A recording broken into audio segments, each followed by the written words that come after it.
ఓం శ్రీ మాత్రే నమః.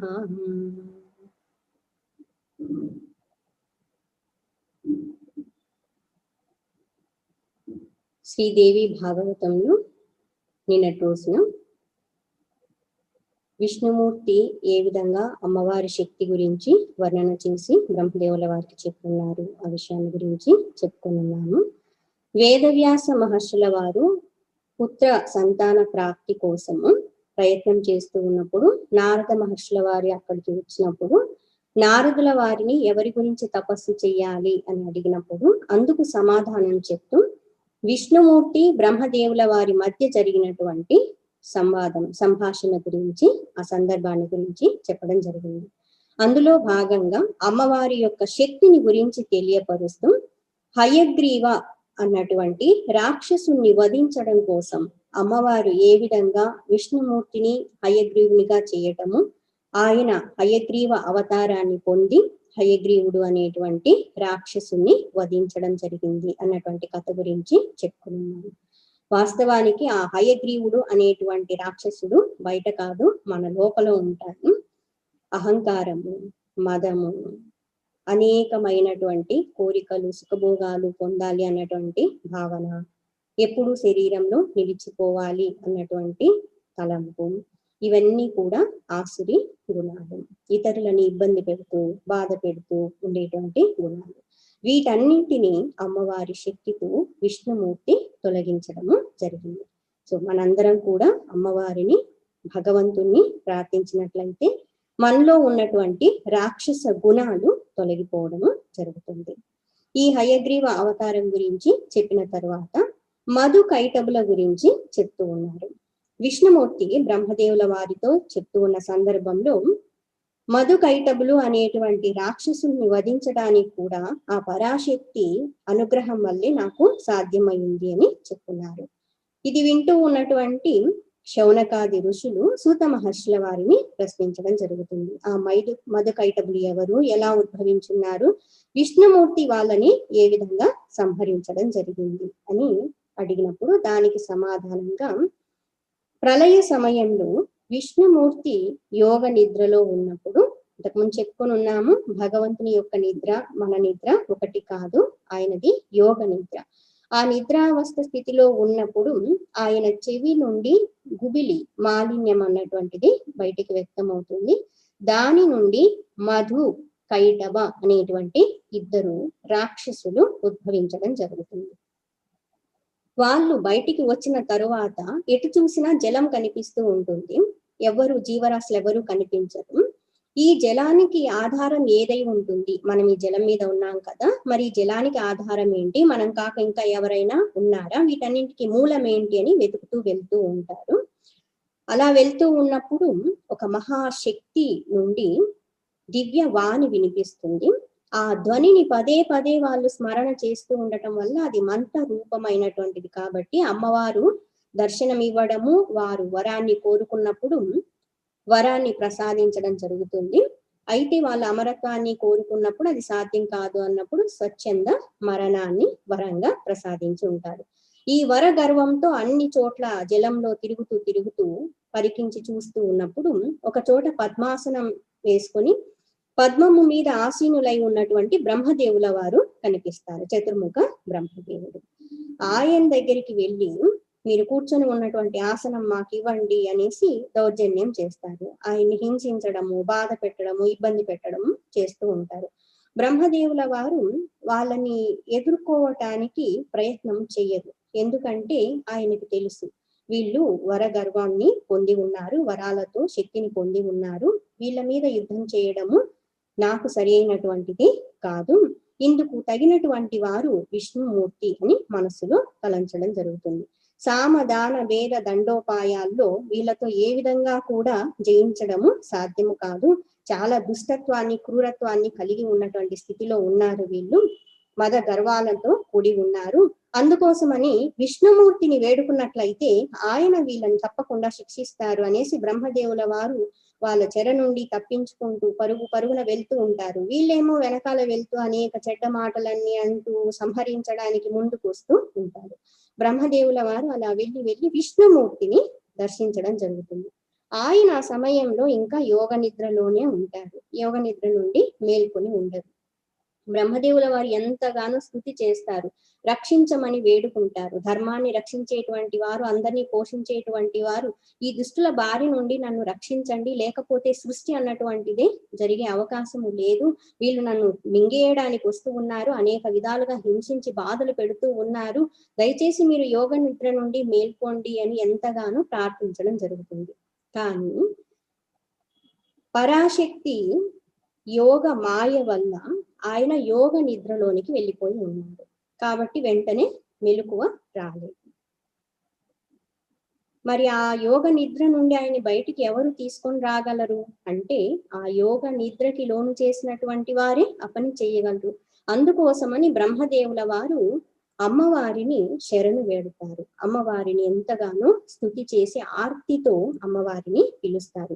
ఈ దుష్టుల బారి నుండి నన్ను రక్షించండి అమ్మ, బ్రహ్మదేవునైనటువంటి నాకే ఇంత కష్టాన్ని బాధని కలిగిస్తూ ఉన్నారంటే ఈ దుర్మార్గులు ఇంకా లోక కంటకులై అందరినీ కూడా ఎంతగా ఇబ్బందులు పెడతారు, వెంటనే వీళ్ళను శిక్షించాల్సి ఉంది. విష్ణుమూర్తిని యోగ నిద్ర నుండి బయటకి తీసుకొని రండి, నన్ను అనుగ్రహించండి అని ప్రార్థన చేసినప్పుడు అమ్మవారు దర్శనం ఇచ్చి చిరు మందహాసంతో బ్రహ్మదేవ నీకు మంచి జరుగుతుంది అని చెప్పి విష్ణుమూర్తిని ఆ యోగ నిద్ర నుండి బయటికి వచ్చేలాగా చేస్తారు. విష్ణుమూర్తి కళ్ళు తెరిచి చూసేసరికి బ్రహ్మదేవుల వారు నిస్సహాయ స్థితిలో ఉంటారు. అదేంటి బ్రహ్మదేవ, లోకాలన్నింటినీ సృష్టి చేసేటువంటి వాడివి, నిన్ను ఎదిరించగలిగినటువంటి వారు ఎవరున్నారు, ఎందుకు ఇంత దీనస్థితిని పొంది ఉన్నావు అంటే, ఏం చెప్పమంటారు తండ్రి, ఇది పరిస్థితి, ఆ దుష్టుల్ని దుర్మార్గుల్ని ఎదిరించేటువంటి పరిస్థితుల్లో నేను లేను, దయచేసి మీరే వాళ్ళని సంహరించాలి అని అంటారు. ఆ సమయానికి పరిగెట్టుకుంటూ వెతుకుతూ వస్తూ ఉన్నటువంటి మధు కైటబులు అక్కడికి చేరుకుంటారు. ఓరి బ్రహ్మదేవ, మమ్మల్ని తప్పించుకొని ఎక్కడికి వెళ్ళాలనుకుంటూ ఉన్నావు, నిన్ను తప్పకుండా మేము హింసిస్తాము, శిక్షిస్తాము, వధిస్తాము ఇలా చెప్తూ ఉంటారు. పక్కనే ఉన్నటువంటి విష్ణుమూర్తిని చూసి, ఏ నల్లవాడ నువ్వెవరు, ఇతనికి సహాయం చేయాలనుకుంటున్నావా అంటే, దుష్టులు కదా, వాళ్ళకి ఎలా మాట్లాడాలి, ఎలా సంబోధించాలి అన్నటువంటి అంత సంస్కార జ్ఞానం ఉండదు కదా. సో చెడు మాటలతో మాట్లాడుతూ సంబోధిస్తూ ఉంటారనమాట. వాళ్ళ మహాత్మ్యం, విష్ణుమూర్తి బ్రహ్మదేవుల వారి గొప్పతనాన్ని గుర్తించేటువంటి శక్తి వాళ్ళకి లేదు, అజ్ఞానంలో ఉన్నటువంటి వారు. ఓ నల్లవాడ, ఏంటి ఇతనికి సహాయం చేయాలనుకుంటున్నావా, అలా అయితే నిన్ను కూడా సంహరిస్తాము, మాతో యుద్ధం చెయ్యి, మేము గొప్ప యోధులము, నీ శక్తి ఏంటో పరాక్రమం ఏంటో చూపించు అని అంటారు. విష్ణుమూర్తికి చాలా క్రోధం కలిగి, నేను ఈ మాటలు అంటారా, సరే యుద్ధం చేద్దాం అనేసి యుద్ధం మొదలు పెడతారు. మధు కైటబులు విష్ణుదేవుల మధ్య భీకరమైనటువంటి యుద్ధం జరుగుతూ ఉంటుంది. ఆ ప్రళయంలో ఉన్నటువంటి ఆ జలాలన్నీ కూడా అల్లకల్లోలం అయిపోతూ ఉంటాయి. దీర్ఘకాలం, సంవత్సరాల తరబడి యుద్ధం సాగుతూనే వేల సంవత్సరాలు, పదులు వందలు కాదు, వేల సంవత్సరాలు సాగుతూనే ఉంటుంది. మధుడు కొంచెము అలసిపోతే కైటబుడు వస్తాడు, కైటబుడు కొంచెం అలసిపోయేసరికి మధు వచ్చేసి యుద్ధం కొనసాగిస్తూనే ఉన్నారు. ఇలా చాలా కాలం పాటు దీర్ఘకాలం యుద్ధం చేసి చేసి చేసి విష్ణుమూర్తి కూడా ఒకానొక సమయంలో అలసట వచ్చేస్తుంది. యుద్ధం చేయడానికి కష్టం అనిపిస్తుంది. ఆయన అనుకుంటారు, నేను ఎంతో మంది రాక్షసుల్ని దానవుల్ని వధించున్నాను, వాళ్ళతో యుద్ధం చేస్తున్నాను, కానీ వీళ్ళు అసామాన్యులుగా ఉన్నారు, చాలా శక్తి సంపన్నులై ఉన్నారు, వీళ్ళతో యుద్ధం చేస్తూ ఉంటే నాకే అలుపుగా అనిపిస్తోంది, అలసట కలుగుతోంది, వీళ్ళని వధించడం ఎలాగా అనేసి అనుకుంటూ ఉంటారు. ఆ అలసట చెందిన సమయంలో మళ్ళీ యుద్ధానికి వస్తూ ఉంటేను విష్ణుమూర్తి అంటారనమాట, అలసిపోయిన వాళ్ళతో, చేతిలో ఆయుధం లేనటువంటి వాళ్ళతో, నిస్సహాయులై ఉన్నటువంటి వారితో, శరణు వేడినటువంటి వాళ్ళతో యుద్ధం చెయ్యకూడదు కదా, ఒక్క క్షణకాలం పాటు ఆగండి, కొంత సమయం విశ్రాంతి తీసుకొని మళ్ళీ యుద్ధం చేద్దామని అంటారు. అప్పుడు మధు కైటబులు పరిహాసంగా నవ్వుతారనమాట. ఓ నల్లవాడ, ఇంతకు ముందు రాక్షసుల్ని దానవుల్ని వధించినంత సులభం అనుకుంటున్నావా మాతో యుద్ధం చేయడం అంటే, మమ్మల్ని ఎవరు వధించలేరు, సరే అడుగుతున్నావు కాబట్టి కాసేపు మేము కూడా విశ్రాంతి తీసుకుంటాము, మళ్ళీ యుద్ధం కొనసాగిద్దాము అనేసి అంటారు. విష్ణుమూర్తి ఈ సమయంలో, ఆ విశ్రాంతి కాలంలో అమ్మవారిని స్తుతి చేస్తారు. అమ్మా జగదంబ, జగత్ శక్తి స్వరూపిణి, ఈ రాక్షసుల్ని వధించడము నాకు సఖ్యం అయ్యేలా లేదు, మీ శక్తి ద్వారానే అది సాధ్యమవుతుంది, నన్ను అనుగ్రహించండి అని మనసులో ప్రార్థించడం జరుగుతుంది. అప్పుడు అమ్మవారు యోగమాయ స్వరూపిణి అయి దివ్య మంగళ సౌందర్య స్వరూపముతో విష్ణుమూర్తికి దర్శనమిస్తారు. ఇద్దరి మధ్య యుద్ధం అన్నటువంటిది మళ్ళీ మొదలయ్యి ఉంటుంది. ఆ మొదలయ్యే సమయానికి అమ్మవారిని ఇలా స్తుతిస్తూ మనసులో తలుచుకుంటూ ఉన్నప్పుడు అమ్మవారి దర్శనం కలుగుతుంది. విష్ణుమూర్తి అమ్మవారి వైపు చూసేసరికి ఈ మధుకైటములు కూడా ఎక్కడ చూస్తున్నాడు ఈ విష్ణుమూర్తి యుద్ధం మధ్యలో అనేసి వాళ్ళు కూడా చూస్తారు. చూసేసరికి దేదీప్యమానంగా వెలుగొందుతూ ఉన్నటువంటి సౌందర్యమూర్తి అమ్మవారు కనిపిస్తారు. దుష్టులు దుర్మార్గులు కాబట్టి వాళ్ళకి అమ్మవారి సౌందర్యం మీదకి దృష్టి పోతుంది. ఎంత అందంగా ఉన్నారు ఇలా భావన చేస్తూ ఇక్కడ యుద్ధం చేస్తున్న విషయం మర్చిపోతారు. అమ్మ దగ్గరికి ఆవిడ దగ్గరికి వెళ్ళాలి, మాట్లాడాలనేసి అటువైపు వెళ్ళిపోతుంటే విష్ణుమూర్తి అంటారు, ఇదేంటి మీరు గొప్ప యోధులు అని చెప్పి ఉన్నారు, యుద్ధం మధ్యలో ఇలా చేస్తున్నారు అనేసి విష్ణుమూర్తి వాళ్ళకి కొంచెం క్రోధము ఉక్రోషం కలిగేలాగా మాట్లాడతారనమాట. మీకు చేత కాకపోతే చెప్పండి, యుద్ధం మానేసి వెళ్ళిపోతూ ఉన్నారా, మీకు ఏదైనా వరం కావాలనుకుంటే నేను ప్రసాదిస్తాను అని అంటారు. వాళ్ళు ఆ సమయంలో ఏంటంటే యుద్ధం మీద కంటే ఆ యోగమాయ శక్తి ఆ సౌందర్యం మీద దృష్టి ఎక్కువగా ఉంది. ఈ మాటలన్నీ అంటూ ఉంటే ఒకవైపు క్రోధం కలుగుతుంది, ఇంకొక వైపు ఏమో మనసు అటువైపు వెళ్తూ ఉంది. అమ్మవారు కావాలని పరిస్థితిని సృష్టించడం జరిగిందనమాట. వాళ్ళకి బుద్ధి చెప్పడం కోసం, గుణపాఠం నేర్పించడం కోసం, వాళ్ళని వధింప చేయడం కోసము ఈ విధంగా చేస్తున్నారు. ఇలా విష్ణుమూర్తి వాళ్ళని అంటూ ఉన్నప్పుడు ఒక స్త్రీ ముందు మమ్మల్ని ఇంత చులకన చేస్తావా, నువ్వెంత, నీ శక్తి ఎంత, నువ్వు మాకు వరాలు ఇచ్చేటువంటి వాడివా, నీకేం కావాలో చెప్పు, మేమే వరాలు ఇస్తాం, మేము ఇచ్చే వాళ్ళమే కానీ తీసుకునే వాళ్ళం కాదనేసి చాలా అహంకారంతో మాట్లాడతారు. విష్ణుమూర్తి ఆ సమయంలో ఏం చేస్తారంటే ఆయనకి ఎప్పుడు పెరగాలో ఎప్పుడు తగ్గాలో అని కరెక్ట్ గా తెలుసు. ఆహా, నాకే వరాలు ఇచ్చేంతటి వారా మీరు, సరే వరం ఇస్తామని అంటున్నారు కదా, అయితే నా చేతుల్లో మీరు వధింపబడాలి అన్నాడు. ఇచ్చిన మాట తప్పకూడదు కదా. వాళ్ళలో కొంచెం ఆలోచన ఒకటి ఉంది, పైగా ఆవిడ ముందు ఆ మాట అని ఉన్నారు. సరే నువ్వు అన్నట్లుగానే నీ చేతుల్లో వధింపబడతాము, కానీ మేమన్నటువంటి విధంగా, మేము చెప్పినటువంటి విధంగా నువ్వు వధించాల్సి ఉంటుంది అని అంటారు. వాళ్ళ ఆలోచన ఏంటి అంటే వాళ్ళ ఆలోచన ప్రకారము వధించడానికి అవకాశం లేనటువంటి విధంగా అడిగితే అది విష్ణుమూర్తికి సాధ్యము కాదు, కాబట్టి మేమే విష్ణుమూర్తిని వధించవచ్చు అనుకుంటారు. ఇంతకీ వాళ్ళేం చెప్తారు అంటే ఎక్కడైతే జలము ఉండదో అక్కడ మేము వధింపబడతాము అని అంటారు. అప్పటికి మొత్తం ప్రళయకాలం కాబట్టి అంతా కూడా బ్రహ్మాండాలన్నీ కూడా జలమయమై ఉన్నాయి, జలము లేనటువంటి ప్రదేశమే లేదు. వాళ్ళు ఆ విధంగా చెప్పినప్పుడు వీళ్ళ మధ్య ఈ సంభాషణ జరగడము, వాళ్ళ చేతుల్లో అంటే విష్ణుమూర్తి చేతిలో వాళ్ళు వధింపబడాలి అన్నటువంటిది అడగడం, ఇదంతా అయిన వెంటనే అమ్మవారు ఒక చిరునవ్వు మందహాసం చేసి అదృశ్యమైపోతారు. వచ్చినటువంటి కార్యం జరిగిపోయింది. విష్ణుమూర్తి వాళ్ళని వధించడం కోసము చాలా విస్తృతమైనటువంటి వ్యాపకమైన వికరమైన పెద్ద రూపాన్ని ధరిస్తారనమాట. వాళ్ళిద్దరినీ కూడా ఆయన తొడలు కాళ్ళ మీద పెడతారు. ఎంత విశాలమైన రూపాన్ని ధరిస్తారంటే ఆయన దేహాన్ని పెంచుతూ పెంచుతూ పెంచుతూ వాళ్ళు ఆ కాళ్ళ మీద అలా నిలబడి ఉన్నప్పుడు విశాలమైన మైదానంలో నిలబడినటువంటి 2 వృక్షాల్లాగా కనపడుతూ ఉంటారు. అప్పటికి ఊహించండి విష్ణుమూర్తి ఎంత పెద్ద రూపాన్ని ధరించి ఉంటారు. ఆ విధంగా నీరు లేనటువంటి ప్రదేశంలో మధుకైటములని నిలిపి ఉంచి వధించడము జరుగుతుంది.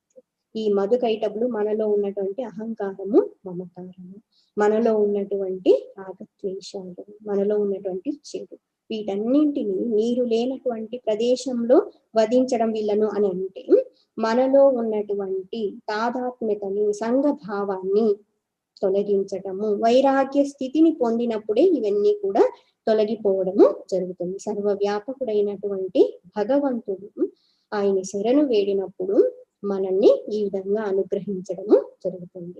ఇది మధుకైటముల యొక్క చరిత్ర అని చెప్తారు. అయితే ఎలా సంహరణ చేస్తున్నారు అని అన్నప్పుడు నీరు లేని ప్రదేశంలో వాళ్ళని నిలిపారని చెప్పున్నాం కదా. ఆయన సుదర్శన చక్రాన్ని స్మరిస్తారు. స్మరించిన వెంటనే సుదర్శన చక్రం రావడము, వాళ్ళ శిరస్సుల్ని ఛేదించడము జరుగుతుంది. ఆ శిరస్సులు ఎగిరి పడిపోతూ ఆ తలల్లో ఉండేటువంటి మెదడు జలాల్లో పడిపోతుంది. అలా పడిపోయినటువంటి మెదడు మేటగా మారుతుంది. అదే భూమి. ఈ కథ ప్రకారము భూమి ఇలా ఏర్పడిందని చెప్తారు. అందుకోసమని భూమికి ఒక పేరు మేదిని అని అంటారు. మేదిని అంటే భూమి అని అర్థం.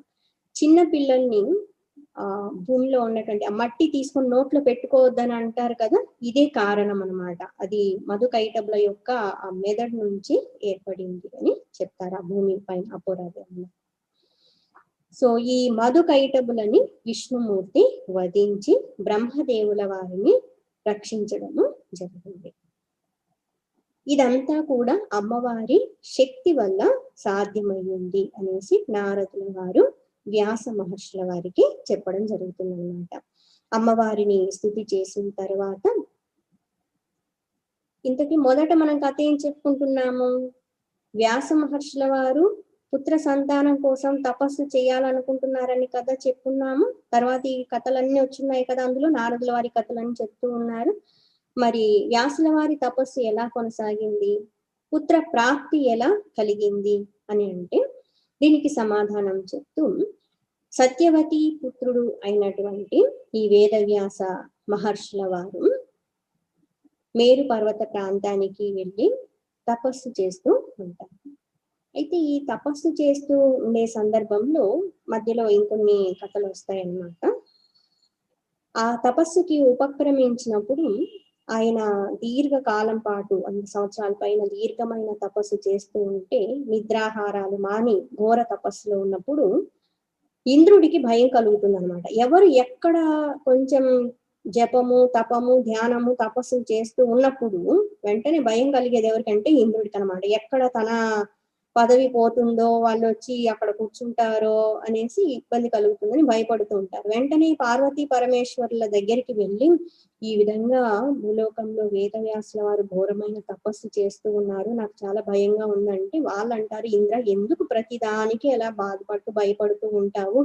ఆయన చేసేటువంటి తపస్సు నీ ఇంద్ర పదవి కోసం కాదులే, ఆయన స్వర్గలోకానికి వచ్చి అక్కడ కూర్చోవాలని అనుకోవడం లేదు, ఆయన సత్పుత్ర ప్రాప్తి కోసము తపస్సు చేస్తున్నారు, నువ్వు నిశ్చింతగా వెళ్ళిపోవచ్చు అని చెప్తారు. దీని తరువాత వచ్చేసి పార్వతీ పరమేశ్వరులు ఆయన యొక్క తపస్సుకి మెచ్చుకుని ప్రసన్నులయ్యి ఆయనకి దర్శన భాగ్యాన్ని కల్పిస్తారు. వేదవ్యాసుల వారు వాళ్ళకి నమస్కరించి ఆయన సంకల్పాన్ని వ్యక్తం చేయడము, పార్వతీ పరమేశ్వరులు ఉన్నతమైనటువంటి పుత్ర ప్రాప్తి కలుగుతుంది అని ఆశీర్వదించి తిరిగి కైలాసానికి వెళ్ళిపోతారు. దీని తర్వాత వచ్చేసి వేదవ్యాసుల వారు అనుకుంటూ ఉంటారు, వీళ్ళు అనుగ్రహించి ఉన్నారు, పుత్ర ప్రాప్తి ఇవి చెప్పున్నారు, అది ఎప్పుడు ఎలా సంభవం అవుతుందో అనేసి ఆలోచనలో ఉండి ఉంటారు. ఒక రోజున అప్సరస అయిన ఘృతాచి అనేటువంటి ఆవిడ భూలోకానికి వస్తారు. ఆవిడ పేరు ఘృతాచి. అపురూప సౌందర్య రాశి ఆవిడ. వేదవ్యాసుల వారు ఆ హోమాన్ని చేస్తూ యజ్ఞయాగాది కర్మలు చేసుకుంటూ అరణిని మతిస్తూ ఉంటారు, అంటే అగ్నిని ప్రజ్వలింప చేస్తూ ఉంటారు.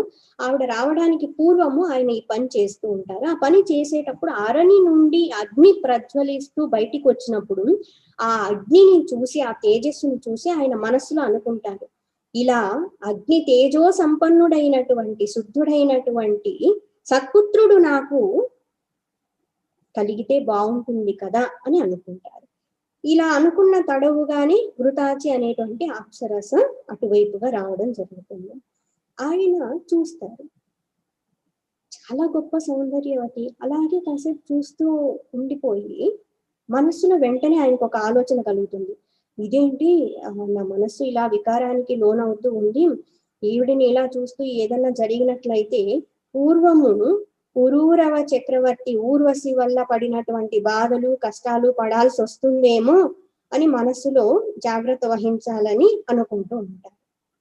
ఈ మాట విన్నటువంటి శౌనకాది ఋషులు అడుగుతారనమాట సూత మహర్షుల వారిని. సూత మహర్షి ఆ పురూరవ ఊర్వశుల చరిత్ర ఏంటి, ఎందుకు వేదవ్యాసుల వారు ఆయన మనసులో ఆ విధంగా అనుకున్నారు, వాళ్ళ కథ గురించి మాకు తెలియజెప్పండి అంటారు.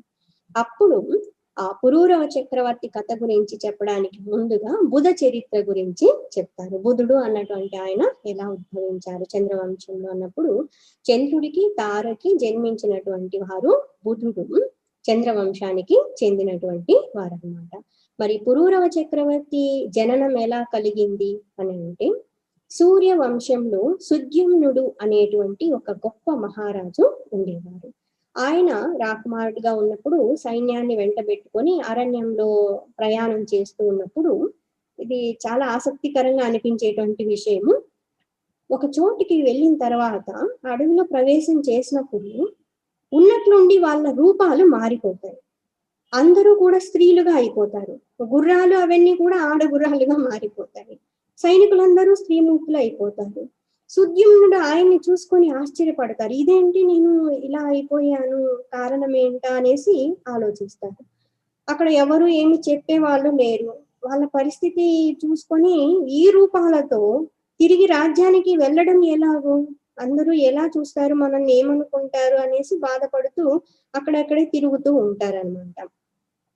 ఆ వనం నుంచి బయటికి వచ్చి సంచరిస్తూ ఉన్నప్పుడు చంద్రుని కుమారుడైనటువంటి బుధుడు ఆ భూలోకానికి రావడం జరుగుతుంది. ఆ భూలోకం కాదు, ఈ భూలోకం, ఎందుకంటే మనం ఇప్పుడు భూలోకంలో ఉన్నాం కాబట్టి. ఆ వనం దగ్గరికి వచ్చినప్పుడు ఇక్కడ సుద్యుమ్నుడు స్త్రీగా మారినప్పుడు పేరు ఇలా, ఈయన ఇలా వృత్తాంతం అంటారు, మిగతా పురాణాలు కూడా వస్తూ ఉంటుంది. ఆ ఇల రూపంలో ఉన్నటువంటి ఆ సుద్యుమ్నుడు ఇల రూపంలో మారినప్పుడు ఆవిడ్ని చూసి బుధుడు వివాహం చేసుకోవాలనుకుంటారు. ఇద్దరు ఇష్టపడడం, వివాహం చేసుకోవడం, గాంధర్వ వివాహం చేసుకోవడం జరుగుతుంది. బుధుడికి ఈలకి జన్మించినటువంటి వారు పురూరవుడు, పురూరవ చక్రవర్తి అని ప్రసిద్ధి చెందినటువంటి వారు. ఇంతకీ ఈ విషయాన్ని వింటూ ఉన్నప్పుడు ఈ శౌనకాది ఋషులకి మళ్ళీ సందేహం కలుగుతుంది. అదేంటి సుద్యుమ్నుడు వీళ్ళందరూ కూడా ఏదో ఒక వనంలో ప్రవేశించడం ఏంటి, అరణ్యంలో వెంటనే వాళ్ళందరూ స్త్రీలుగా మారిపోవడం ఏంటి, ఇది ఎలా సాధ్యమయ్యింది అని అంటారు. అప్పుడు దానికి సంబంధించినటువంటి ఒక కథ గురించి చెప్తారు. పార్వతీ పరమేశ్వరులు ఒకసారి కైలాసం నుండి విహరించడం కోసం మన భూమండలానికి రావడం జరిగింది. వాళ్ళు ఒక అరణ్య ప్రదేశంలో వనంలో ఉన్నప్పుడు, ఆ వనం పేరు కుమారవనం. ఆ కుమారవనంలో ఉన్నప్పుడు సనక సనందనాది ఋషులు, మిగతా వాళ్ళంతా మహాత్ములందరూ కూడా నారాయణ వనానికి వెళ్తూ దారిలో పరమేశ్వరుడు అటువైపుగా వచ్చున్నారని విని ఒక్కసారి ఆ భగవంతుని దర్శనం చేసుకొని వెళ్దాము తపస్సుకి అనేసి అటువైపుగా వెళ్తారు. ఆ వెళ్ళే సమయానికి పార్వతీదేవి పరమశివుల వారితో చాలా సన్నిహితంగా ఉండి ఉంటారు. ఆ సందర్భంలో వాళ్ళు వెళ్ళడం వల్ల ఆ అమ్మకి చాలా ఇబ్బందిగా అనిపిస్తుంది అనమాట. ఆవిడ అక్కడి నుంచి వెంటనే పక్కకి వెళ్ళిపోతారు. వాళ్ళు రాకూడని సమయంలో వచ్చున్నాము అనేసి వెంటనే నమస్కారం చేసి అక్కడి నుండి నారాయణ వనానికి వెళ్ళిపోయి ఉంటారు. కానీ పార్వతీదేవికి ఇబ్బంది కలిగింది కదా, అందుకోసమని పరమశివుల వారు ఆవిడని బోధారుస్తూ ఇక మీదటి నుండి ఇటువంటి పరిస్థితి కలగదు, ఎవరైనా ఈ వనంలో ప్రవేశించినట్లయితే వాళ్ళందరూ కూడా స్త్రీలుగా మారిపోతారు అనేసి చెప్తారనమాట. ఈ సుద్యుమ్నుల వారికి ఈ విషయం తెలియక పరివార సహితంగా సైన్యంతో ఆ వనంలోనికి ప్రవేశించి ఉంటారు. అందుకోసమని వాళ్ళందరికీ కూడా ఆ రూపాలు, స్త్రీ రూపాలు రావడము జరిగిందనమాట. ఇది కుమారవనానికి సంబంధించినటువంటి కథ. సుద్యుమ్నుడు ఎలా ఇలాగా మారారు అంటే ఈ కథ గురించి చెప్తున్నారు. మరి పురూరవుడు జన్మించి ఉన్నారు కదా, తర్వాత ఏమైంది అని అంటే, ఈ సుద్యుమ్నుడు ఇలాగా మారిన తర్వాత కొన్ని సంవత్సరాలు ఇలా ఆనందంగా ఉన్న తర్వాత, కుమారుడు జన్మించిన తర్వాత పూర్వ వృత్తాంతం అంతా స్మరణకి వచ్చి చాలా బాధపడతారనమాట. అదేంటి, నేను ఒక గొప్ప రాజుగా ఉండాల్సిన వాడిని ఈ స్థితిని పొందున్నాను అనేసి వాళ్ళ కుల గురువుని వేడుకుంటారనమాట. మహాత్మా, ఇది నా పరిస్థితి. వశిష్ఠుల వారిని వేడుకున్నప్పుడు తిరిగి నాకు పూర్వ రూపం కావాలి, మీ అనుగ్రహం వల్ల అది సాధ్యం అవుతుంది, అనుగ్రహించండి అని అంటారు. అప్పుడు వశిష్ఠుల వారు పరమశివుల వారిని గురించి ధ్యానించి తపస్సు చేసి మెప్పించి మహానుభావ, ఇది పరిస్థితి, మీరు చెప్పినటువంటి విషయం కారణంగా కుమారవనంలో ప్రవేశించి ఈ స్థితిని పొంది ఉన్నారు. మరి ఆయన రాజు కావాలి కదా, రాజ్యాన్ని పరిపాలన చేయాల్సి ఉంది, అనుగ్రహించండి అంటే, నేను పూర్తిగా ఆ విషయాన్ని మార్చడానికి అవకాశం లేదు. కాకపోతే 1 నెల పాటు పురుషుడిగా, 1 నెల పాటు స్త్రీగా ఉండొచ్చు అనేసి చెప్పుంటారు. అప్పుడు ఆయన పురుష రూపంలో ఉన్నప్పుడు నగరానికి వెళ్ళేసి అక్కడ రాజకార్యాలన్నీ చేస్తూ ఉంటారు. స్త్రీ రూపాన్ని దాల్చినప్పుడు అంతఃపురంలో ఉండేవారు. కానీ తరువాత కొంతకాలానికి విషయం అందరికి తెలిసిపోతుంది అనమాట. అప్పుడు చాలా బాధపడతారు ఆయన. అప్పటికే పురూరవుడు పెద్దవాడు అయితూ ఉంటాడు. ఇంకా ఇక్కడ ఉండటం అనవసరము అనేసి ఆయన ప్రతిష్టానపురానికి పురూరవుణ్ణి రాజుగా చేసి అక్కడి నుండి వెళ్ళిపోతారు. సుద్యుమ్నుడు తరువాత ఉన్నతమైనటువంటి తపస్సు చేసి అమ్మవారి బీజాక్షరాలని స్మరించి అమ్మవారి అనుగ్రహాన్ని పొంది ముక్తిధామాన్ని చేరుకోవడము జరుగుతుందన్నమాట. దీని తర్వాత పురూరవుడు రాజ్య పరిపాలనకి వచ్చి చాలా అద్భుతంగా పరిపాలన కొనసాగిస్తూ ఉంటారు. ధర్మాన్ని సంరక్షణ చేస్తూ దాన ధర్మాలు అనేకమైనటువంటి చేస్తూ ఉండేవారు. ఆ కాలంలో దానం చేసేటువంటి గొప్పవారు ఎవరు అంటే ప్రతి ఒక్కరి నోటి నుండి వెంటనే వచ్చేటువంటి పేరు ఏంటి అంటే పురూరవ చక్రవర్తి అని చెప్తూ ఉండేవారు. సకల సద్గుణ సంపన్నుడు, ధర్మజ్ఞుడు, అనేక జ్ఞాన విషయాలు, శాస్త్ర విషయాలన్నింటినీ కూడా అవపోసన పట్టినటువంటి వారు. ఈ పురూరవుని యొక్క కీర్తి దశ దిశలా వ్యాపిస్తూ చివరికి స్వర్గలోకానికి కూడా చేరి ఉంటుంది. ముల్లోకాల్లో కూడా కీర్తింపబడుతూ ఉండేటువంటి వారు. ఏదైనా సందర్భం వచ్చినప్పుడు మాట్లాడేటప్పుడు భూలోకంలో అండి ఫలానా మహారాజు ఉన్నారండి, ఇంత అద్భుతంగా పరిపాలన కొనసాగిస్తున్నారండి, సకల సద్గుణ సంపన్నుడండి అనేసి అందరూ చెప్పుకుంటూ ఉండేవారు. ఈ మాటలన్నీ వింటూ ఉన్నటువంటి స్వర్గలోకంలో ఉన్న ఊర్వశికి ఆ పురూరవ చక్రవర్తిని చూడాలని, ఆయన్ని పొందాలన్నటువంటి కోరిక కలుగుతుంది. ఆమెకు ఉన్నటువంటి శాపము కారణంగా, ఆ శాపం ఏంటంటే ఆవిడ కొంతకాలం పాటు భూలోకంలో ఉండాలన్నమాట. ఆ శాపము ఆవిడ మనసులో ఉన్న ఈ కోరిక సంకల్పం కారణంగా ఆవిడ భూమి మీదకి వస్తారు. భూమి మీదకి వచ్చి పురూరవ చక్రవర్తిని దర్శించడము, ఆయనకి ఆవిడ మనసులో ఉన్న కోరిక చెప్పడం, ఇద్దరు కూడా భార్యాభర్తలుగా చాలా సుఖంగా జీవితాన్ని కొనసాగిస్తూ ఉంటారు. అయితే ఆవిడ వచ్చినప్పుడు ఒక విషయాన్ని చెప్తారు. పురూరవుల వారు ఊర్వశిని చూసిన వెంటనే వివాహం చేసుకోవాలని ఆ మాటను వ్యక్తం చేస్తారు, మనసులో ఉన్నటువంటి సంకల్పాన్ని. అప్పుడు ఆవిడ ఏం చెప్తారంటే, నా దగ్గర 2 మేకలు ఉన్నాయి, ఈ 2 మేకలు నాకు ప్రాణ సమానము, వీటిని మీరెప్పుడు రక్షిస్తూ ఉండాలి. వీటికి ఏదైనా హాని కలిగింది అంటే నేను మీ దగ్గర ఉండను, మిమ్మల్ని వదిలిపెట్టేసి వెళ్తాను. అంతేకాకుండా నా ఆహారము నెయ్యి, నేతిని మాత్రమే ఆహారంగా స్వీకరిస్తాను. కాబట్టి ఈ మేకల్ని సంరక్షణగా మీరు చూస్తూ ఉండాలి.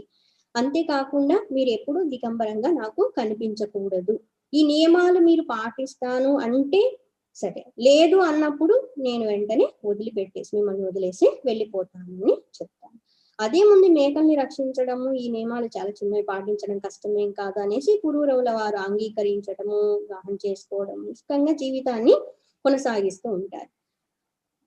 ఇంతకు ముందు ఉన్నటువంటి ఆ రాజుగా కాకుండా, అంటే ప్రజల్ని చక్కగా పరిపాలన చేయడము, అనేక ధార్మిక విషయాలను గురించి చర్చలు చేస్తూ ఉండటము, దాన ధర్మాలు, ఇవన్నీ కూడా చాలా వరకు తగ్గిపోతూ వస్తాయి. ఆయన దృష్టి అంతా ఎప్పుడు ఈ సుఖ భోగ లాలసతో కూడి ఉండేటువంటిది అనమాట. చాలా మార్పు అనేటువంటిది వస్తూ ఉంటుంది ఆయనలో. కొంతకాలానికి స్వర్గలోకంలో దేవేంద్రుల వారికి ఊర్వశి లేకపోవడం వల్ల అక్కడ వాళ్ళు నృత్యాలు అన్ని చేస్తూ ఉంటారు కదా, చాలా వెలితిగా అనిపిస్తుంది. గంధర్వుల్ని పంపిస్తారనమాట. భూలోకానికి వెళ్ళేసి ఎలా అయినా సరే ఊర్వశిని తీసుకొని రండి అని అంటారు. అప్పటికి ఆవిడ శాపకాలం కూడా పూర్తయిపోతూ ఉంటుంది. ఇవన్నీ సంకల్పాలు, శాపాలు అవన్నీ కూడా ఈ విధంగా అందరి జీవితాల్లో జరుగుతూ ఉంటాయి.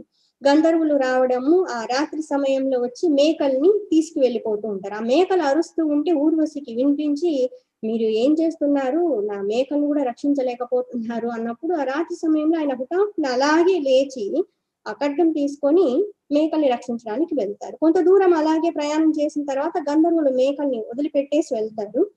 ఆయన తీసుకొని తిరిగి వచ్చేటప్పుడు మెరుపులు వచ్చేలాగా చేస్తారు. ఆ వెలుతురులో ఆయన వస్త్రాలు లేకుండా చూడటము, ఊర్వశి వెంటనే మీరు నియమాన్ని తప్పి ఉన్నారు కాబట్టి నా మేకల్ని రక్షించలేకపోయారు, ఇలా కనిపించున్నారు కాబట్టి నేను మిమ్మల్ని వదిలిపెట్టేసి వెళ్ళిపోతున్నాను అని ఒక్క మాట చెప్పేసి అక్కడి నుంచి వెళ్ళిపోతారు.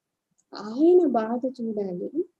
ఆయన మనసు పూర్తిగా ఆవిడ మీద లగ్నం అయ్యింది. ఇంత ఉన్నట్లుండి ఇలా వెళ్ళిపోయింది, నా బాధ ఎవరికి చెప్పాలి అనేసి అప్పటి నుండి ఆయన రాజ్య విషయాలను పట్టించుకోకుండా తను చక్రవర్తి అన్నటువంటి విషయం కూడా మర్చిపోయి చాలా దుఃఖానికి లోనవుతారనమాట. ఎప్పుడు ఆమెనే స్మరిస్తూ స్మరిస్తూ బాధపడుతూ ఉండేవారు. అందుకనే ఎవరికైనా ఎక్కువగా మీదైనా తాదాత్మ్యత ఉన్నట్లయితే ఉదాహరణకి పురూరవ చక్రవర్తి లాగా అయిపోతారు అనేసి అట్లా పెద్దవాళ్ళు చెప్తూ ఉంటారనమాట. ఇలా కొంతకాలం గడిచిన తర్వాత ఒక రోజున ఆయన అరణ్యాలు బట్టి అలా తిరుగుతూ ఉన్నప్పుడు ఒక చోట ఊర్వశి కనిపిస్తుంది.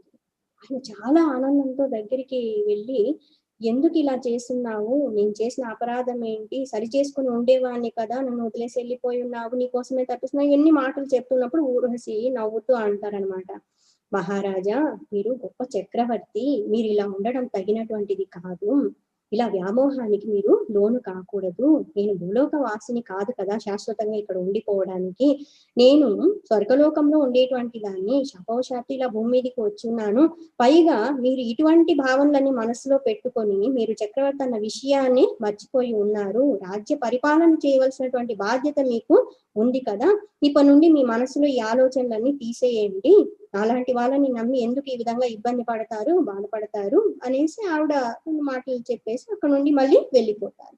పురూరవుల వారు ఎంతగా విలపించి విలపించి బాధపడుతూ ఉంటారు. తర్వాత కొన్ని పురాణాల్లో సంపూర్ణ కథ చెప్పున్నారు. ఆయన తర్వాత కొన్ని యాగ కర్మలు చేయడము, తపస్సు చేయడం, తిరిగి స్వర్గలోకానికి వెళ్ళి కలవటం, ఆనందంగా ఉండటం, తర్వాత తెలుసుకొని ఆయన ఉన్నత స్థితిని పొందటం, ఇవన్నీ కూడా జరుగుతాయి అన్నమాట. అయితే వేదవ్యాసుల వారికి గురుతాచి కనిపించేసరికి, ఇక్కడ అప్సరస వచ్చి అక్కడ నిలబడేసరికి కొంచెం దూరం ఆయన మనసులో ఈ ఆలోచన వస్తుంది, నా పరిస్థితి ఎక్కడ పురూరవ చక్రవర్తి లాగా అయిపోతుందో అనేసి అలా అనుకొని ఒకలాగా చూస్తూ ఉంటారు. ఆ వచ్చినటువంటి కృతాచికి భయం వేస్తుంది అనమాట. వేదవ్యాసుల వారి దగ్గరికి వెళ్ళడానికే భయపడి ఆయన అలాగే కాసేపు చూసి చిలుక రూపాన్ని ధరించి అక్కడ నుండి ఎగిరిపోతారు. కృతాచి చిలుక రూపాన్ని పొందింది. అక్కడ నుండి వెళ్ళిపోయిన తర్వాత వేదవ్యాసుల వారు ఆవిడ రూపాన్ని, ఆ చిలుక రూపాన్ని స్మరిస్తూ ఉంటారు. ఆ స్మరిస్తూ ఆ యజ్ఞ కర్మకి కావలసినటువంటి ద్రవ్యాలు సమకూరుస్తూ ఆ పని చేస్తూ ఉన్నప్పుడు మనసు అక్కడ లగ్నం అవడం కారణంగా ఆయన నుండి అద్భుతమైన తేజస్సు వీర్య రూపంలో బయటికి వ్యక్తమవుతుంది. దాని నుండి అగ్ని సదృశమైనటువంటి పుత్రుడు ఉద్భవించడం జరుగుతుంది. అందుకోసమని వేదవ్యాసుల వారి పుత్రుడు అయోనిజుడు అని చెప్పబడతారు. అయోనిజుడు అంటే తల్లి గర్భంలో ఉండి జన్మించినటువంటి వారు కాదనమాట. అయోనిజుడుగా ఉన్నటువంటి వాళ్ళు పరమ పవిత్రమైనటువంటి శుద్ధులైనటువంటి వాళ్ళు అని చెప్తారు. సో ఈ విధంగా ఉద్భవించినటువంటి పుత్రుడికి అన్ని కర్మలన్నీ, జాతక కర్మలు ఇవన్నీ కూడా జరిపించి ఘృతాచిని మనసులో స్మరించటం వల్ల, ఆ భావన కలిగి ఉండటం వల్ల జన్మించున్నారు. ఘృతాచి చిలుక రూపంలో వెళ్ళిపోయినారు కాబట్టి కుమారుడికి శుకుడు అని నామకరణం చేస్తారు. శుక అంటే చిలుక అని అర్థం. ఆ ఘృతాచి చిలుక రూపంలో వచ్చి వెళ్ళున్నారు కాబట్టి ఈయనకి పుత్రుడికి శుకుడు అని పేరు పెట్టడం జరుగుతుంది. తరువాత విద్యాబుద్ధులన్నీ ఆయన కొంతవరకు నేర్పించి బృహస్పతుల వారి దగ్గరికి పంపించి ఆయనకి జ్ఞానబోధ అవన్నీ కూడా నేర్పించడం జరుగుతుంది. అనేక శాస్త్ర విషయాలని, ధర్మ విషయాలని అన్నింటినీ కూడా, ఆధ్యాత్మిక విజ్ఞానాన్నింటినీ బోధించడం జరుగుతుంది. సుఖ మహర్షుల వారు చాలా ఉన్నతమైనటువంటి వివేక వైరాగ్య స్థితిని పొంది ఉన్నటువంటి వారు. కానీ వేదవ్యాసుల వారు ఆయన కొంచెం పెరిగి పెద్ద యుక్త వయసుకు వస్తూ ఉండగా, నాయన విద్యలన్నీ అభ్యసించి ఉన్నావు కదా, ఇప్పుడు గృహస్థ జీవితంలోనికి ప్రవేశిస్తే బాగుంటుంది, గృహస్థ జీవితాన్ని స్వీకరించి యజ్ఞయాగాది కర్మలు చేస్తూ పితృ రుణాన్ని తీర్చుకుంటూ దైవ రుణాన్ని తీర్చుకుంటూ ఉన్నత గతిని పొందొచ్చు, పుత్రులు ఉన్నట్లయితే స్వర్గాది లోకాలు కూడా సులభంగా లభిస్తాయని చెప్తారు, ఉన్నత గతి కలుగుతుంది అని చెప్తారు, కాబట్టి నువ్వు ధార్మికమైనటువంటి గృహస్థ జీవితాన్ని గడిపినట్లయితే నాకు చాలా సంతోషంగా ఉంటుంది, ఈ విధంగా చెప్పి పెళ్లికి ఏర్పాట్లు చేస్తాము, నిశ్చయం చేస్తాము అని చెప్తారు. అప్పుడు సుఖ మహర్షుల వారు చెప్తారు, శుకుల వారు, తండ్రి ఆ సంసార సాగరాన్ని నేను ఈదలేను, అందులోకి వెళ్ళినటువంటి వారు బయటపడడం చాలా కష్టము, ఆ భవబంధాన్ని నేను భరించలేను, కాబట్టి గృహస్థ జీవితము నాకు వద్దు తండ్రి అని అంటారు. లేదు నాయన, నీకు ఏ ఇబ్బంది లేకుండా నేను చూసుకుంటాను, ఆర్థికపరమైనవన్నీ నేను సమకూరుస్తాను, చాలా సుఖంగా ఆనందంగా నువ్వు పిల్లా పాపలతో ఉంటే చూడాలని ఉంది అంటే, లేదు లేదు తండ్రి, బయటికి కనిపించినట్లు అది సుఖంగా ఉండేటువంటిది కాదు, అంత ఆనందాన్ని ఇస్తుందని అని మీరు అంటూ ఉన్నారు. మీకు కూడా విషయం తెలిసినటువంటిదే, కాకపోతే మనం భ్రాంతికి లోనై ఈ విధంగా అనుకుంటూ ఉన్నాము. దీనికంటే ఉన్నతమైనటువంటిది మోక్షాన్ని ఇచ్చేటువంటి బ్రహ్మజ్ఞానం ఉంది కదా, కాబట్టి నేను గృహస్థ జీవితాన్ని స్వీకరించలేను తండ్రి అని అంటారు. దీని తరువాత సుఖ మహర్షుల వారి వైరాగ్య స్థితి గురించి వర్ణన చేస్తున్నారు. దీని గురించి రేపటి రోజున చెప్పుకుందాం. బోలియే శ్రీ దేవి మాతా కీ జై. దేవి భాగవతంలో ఎన్నెన్ని కథలు ఉన్నాయో, ఈ కథలన్నీ వింటూ ఉన్నప్పుడు వీటి వెనకాల ఉన్నటువంటి అంశాల్ని, అంతరార్థాల్ని గ్రహించాల్సి ఉంటుంది. ఏ విధంగా ధర్మాన్ని ఆచరించాలి, ఏ పరిస్థితిలో ఉన్నప్పుడు మనసు ఏ స్థితిలో ఉంటుంది, దాన్ని ఎలా మరల్చాల్సి ఉంటుంది, మంచేంటి చెడేంటి, చతుర్విధ ఫల పురుషార్థం కొరకు మానవుడు ఏ విధమైనటువంటి మార్గాన్ని అవలంబించాల్సి ఉంటుంది, మనలో ఉన్న చెడుని ఎలా తొలగించుకోవాలి, మంచిని ఎలా పెంపొందింప చేసుకోవాలి, ఒక్కొక్క క్యారెక్టర్ గురించి, ఒక్కొక్క పాత్ర గురించి చెప్తూ ఉన్నప్పుడు ఆ పాత్ర ద్వారా మనం నేర్చుకోదగినటువంటిది ఏంటి, ఇవన్నీ కూడా గుర్తించాల్సి ఉంటుంది. అన్నింటికీ మూలాధారము పరబ్రహ్మ స్వరూపము. ఆ పరబ్రహ్మ స్వరూప అనుగ్రహంతోనే ఈ జగత్తంతా కూడా నడుస్తూ ఉంది. ఎవరి యొక్క కర్మ ఫలితాలని వాళ్ళు ఏ విధంగా అనుభవించడం జరుగుతుంది, ఎవరి సంకల్పాలు ఏ విధంగా వ్యక్తం అవడం జరుగుతుంది, సంకల్పం వల్లే జగత్ అన్నటువంటిది నిలిచి ఉంటుంది. ఆ సంకల్పాలు అధికమయ్యే కొద్దీ కోరికలు ఈ ప్రపంచంలో మళ్ళీ మళ్ళీ పుట్టడము, అనేక పాత్రల్ని పోషించడము జరుగుతూ ఉంటుంది. వీటన్నింటి నుండి బయటపడి ఉన్నతమైన మోక్ష స్థితిని మానవుడు ఎలా పొందగలడు అన్నటువంటిది కూడా దేవి భాగవతంలో బోధించున్నారు. రాబోయేటువంటి రోజుల్లో చెప్పుకున్నాము. హరి ఓం శాంతి శాంతి శాంతి. హరి ఓం. శ్రీ గురుభ్యో నమః. హరి ఓం.